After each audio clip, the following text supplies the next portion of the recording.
आपण पाहत आहात रायगड टुडे न्यूज, जनमनाचा कानोसा, समाज मनाचा आरसा।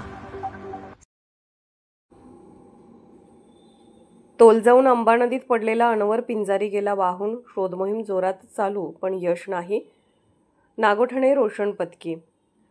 दिनांक 23 ऑगस्ट 2025 येथील मोहल्ला येथील रहिवासी वाहन चालक असलेला अनवर अजीज पिंजरी वय 55 वर्ष हा शनिवार 23 ऑगस्ट रोजी सकाळच्या सुमारास ऐतिहासिक नागोठणे वरवटणे पुलावरून जात असता तोल जाऊन पाण्यात पडला व वाहून गेला असून त्याची शोधकार्य मोहीम जोरात चालू आहे।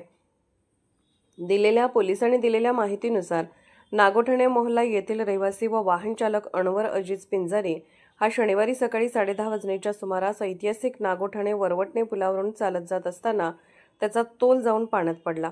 त्यानंतर त्यांनी पाण्यात पुलाच्या कठड्याचा आधार घेतला याची माहिती पोलीस व ग्रामस्थ यांना मिळताच ते घटनास्थळी दाखल झाले व त्यांनी त्याला दूर टाकून वाचवण्याचा प्रयत्न केला, परंतु दोर हातातून सुटल्याने अनवर हा वाहत्या पाण्यातून वाहून जात असताना पोलीस शिपाई प्रकाश हंबीर यांनी त्याला वाचवण्यासाठी पाण्यात उडी घेतली, पण पाण्याचा जास्त प्रवाहामुळे ते अनवरला वाचवू शकले नाहीत। पोलीस व ग्रामस्थांनी बराच वेळ शोधाशोध करूनही नदीला जास्त पाणी असल्याने तो कुठेही सापडला नाही। त्यानंतर आलेल्या SVRSS रेस्क्यू टीमने सायंकाळी 5 वाजेपर्यंत शोधण्याचा प्रयत्न केला, परंतु त्यात त्यांना यश न आल्याने सदरील मोहीम सायंकाळ झाल्याने थांबवण्यात आली आहे। घटनेचा तपास सहाय्यक पोलीस निरीक्षक सचिन कुलकर्णी यांच्या मार्गदर्शनाखाली ASI रमेश सोनकर करीत आहेत।